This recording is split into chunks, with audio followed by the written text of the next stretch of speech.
Hey, we were talking yesterday about some suggestions that the Christian Chronicle put together, things they had gleaned from research and interviews and conversations with churches about what works and what doesn't. And one of those, I just wanted to make sure I reminded us of the last one on the list: pledge allegiance to your first love. Pledge allegiance to your first love. School kids for I don't know how long have started the day off by pledging allegiance to the flag of the United States of America. Maybe it would be a whole lot better if we started off at school, or maybe particularly at church. I pledge allegiance to the Lord and to the church for which He died. That should be our first love, and that should be our allegiance. And we're talking in this series about how to do that, how to fan the flame and keep our fervor, and make sure that we have enthusiasm and zeal for what's important.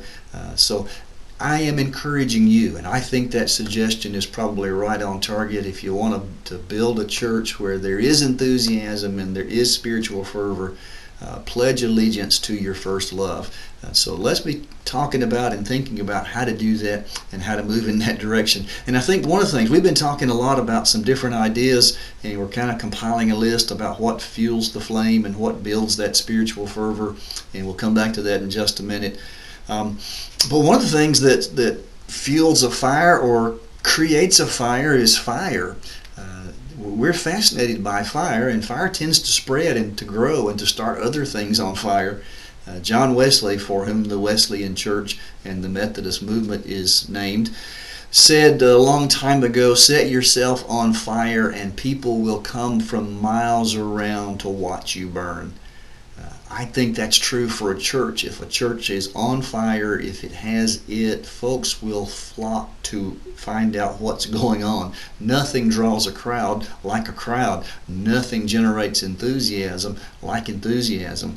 We kind of give people a hard time when the team starts winning and folks start jumping on the bandwagon. We sort of resent that, but you get the idea that when things are going well and there is enthusiasm, people want to be a part of that. We like winners, and we like to be a part of something that's going somewhere and that's on fire. I generated this class, I don't know how many years ago, probably 20 years ago, partly because I was fascinated with people who are on fire, people who are highly motivated. And I was curious about what caused that and how to replicate that for me and for other people as well. Turns out it's been a harder thing to pin down than I might have thought early on, but I do think there's some key things that we'll look at that we're already talking about that'll help with that. I ran across a story in Reader's Digest years ago in that section, All in a Day's Work, about someone who was working as a call-in agent for a rental car company, and they got a call from somebody who had rented a car and was having trouble and needed a tow truck. And the rental company employee was asking, okay, what kind of car is it? And the person who had rented it didn't know what make or model. All they could come up with was, it's a nice blue four-door. And the rental agent thought, well, that's nice, but we probably need a little more information. Is there anything else you can tell us about the car so the tow truck will know how to find you? And the customer thought for a minute and then finally said, well, my car is the one that's on fire. That ought to do it. That should help the tow truck find it. Maybe we need to get a fire truck there first. Something on fire would catch our attention, and something on fire would draw us to it. And that's kind of what we're looking to do as Christians individually and as a church. And so we've been doing this list of things that fuel the fire, and we've talked about people who are cheerleaders and offering encouragement to each other, and just enthusiasm itself being a part of that. People who help others to become enthusiastic. Success, winning, generates a more fervent flame among us. Enjoyment, fun, excitement, commitment, desire, limiting things that dampen our enthusiasm, Bible study and prayer. All of those are things that we've talked about, that you've talked about and shared in the comments. And I appreciate the comments, by the way. I hope you'll keep doing that. It is encouraging to me. You are fueling my fire if you respond. Lets me know somebody's at least in the conversation with me, and I'm not just talking to myself and to this camera when I do these things. So thanks for doing that, and thanks for contributing to that list. We're going to keep working on that and pull out some of those to talk about.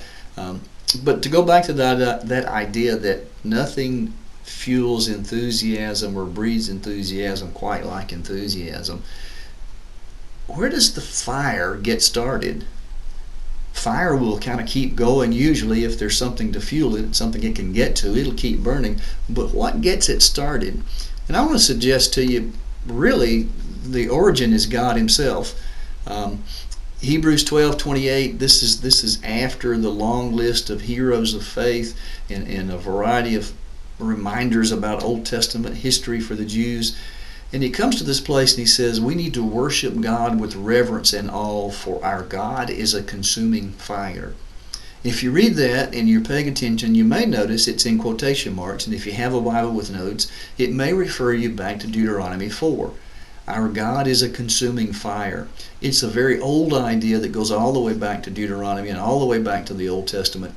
And it raises the question of, what in the world does that mean?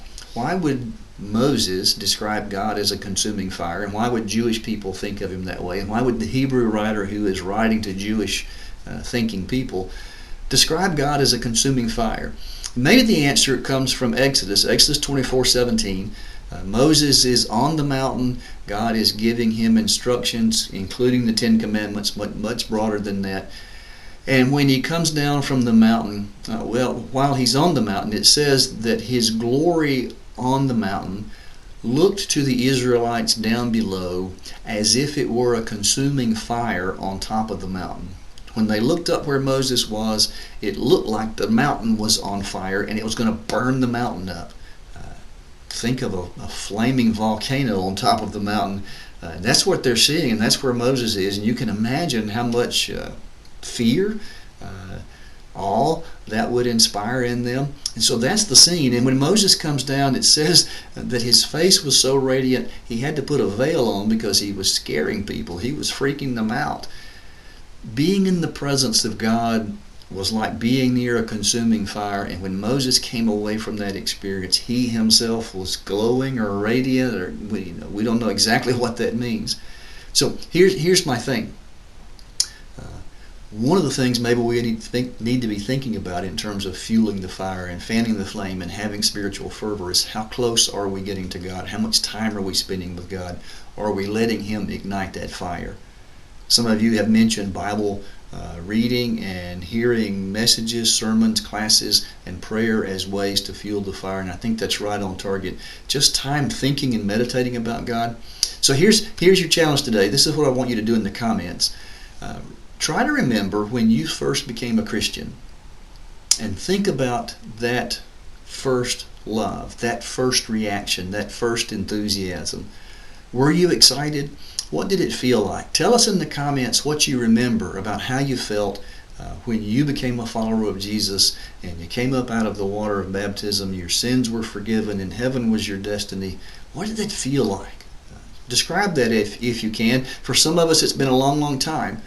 But I can still remember a good bit of that, and I'll share my thoughts in the comments as well. But I want to hear what you remember in terms of pledging allegiance to your first love and how much you were on fire when all that began. Thanks again for being here. I look forward to seeing your comments.